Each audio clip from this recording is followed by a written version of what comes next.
वहीं पूर्व मंत्री सज्जन सिंह वर्मा का एक बयान सामने आया है। उनके जब ट्वीट किया गया जीतू पटवारी की तरफ से तो उन्होंने नसीहत अब जीतू पटवारी को दी है। धैर्य के साथ काम भी बहुत ज्यादा जरूरी है, ये उनकी तरफ से कहा गया है कि धैर्य के साथ काम भी जरूरी, धैर्य दार्शनिक विचार काम भी आता है, तो काम भी आता है ये कहा गया है। और ये भी उन्होंने कहा कि ट्वीट जब किया तो उन्होंने नसीहत दे डाली। ये दार्शनिक भाषा है और ये सही है, दार्शनिकता इसमें झलकती है।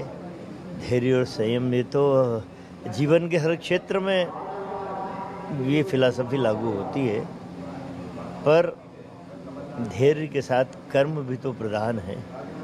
कर्म प्रधान है, कर्म के माध्यम से ही परिणामों तक पहुंचा जा सकता है।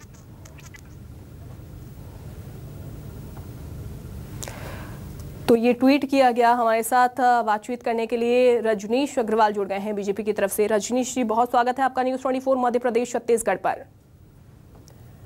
जो ट्वीट किया गया जीतू पटवारी की ओर से धैर्य और समय को लेकर क्या कहेंगे सर उस पर आप?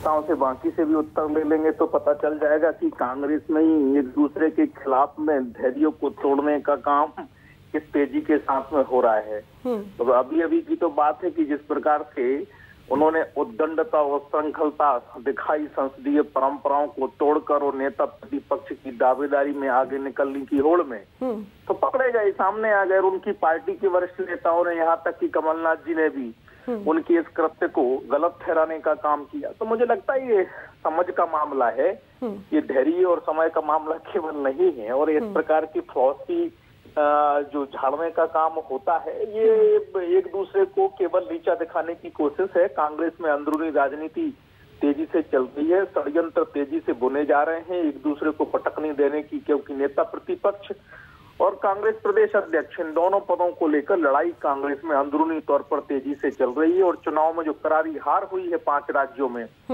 उसको देखते हुए निश्चित तौर पर यहाँ उठापटक और तेज होगी। आने वाले समय में आप देखेंगे इस प्रकार की बयानबाजी, इस प्रकार के तीर, चाहे वो सोशल मीडिया के माध्यम से हो या मीडिया के माध्यम से हो, चलाने की कोशिश होगी।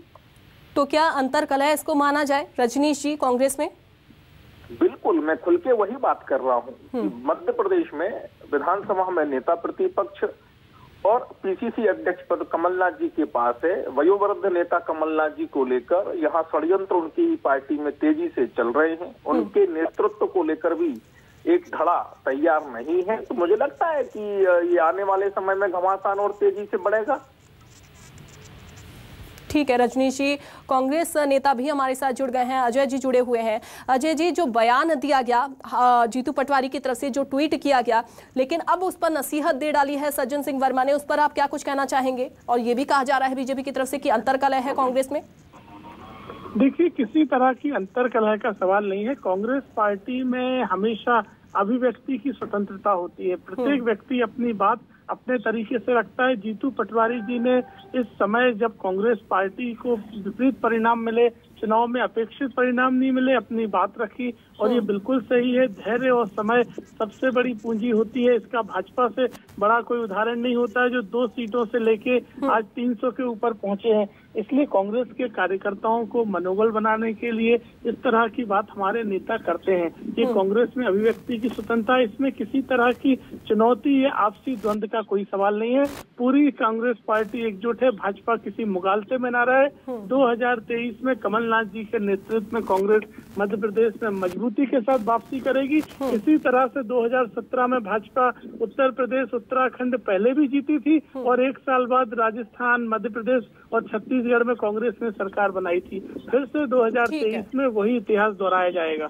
ठीक है अजय जी, देखते हैं आने वाले समय में क्या होने वाला है और जो बयान दिए गए हैं उस पर क्या कुछ और बयानबाजियों का जो दौर है वो देखने को मिलेगा। बहुत शुक्रिया आप दोनों का जुड़ने के लिए। आगे बढ़ते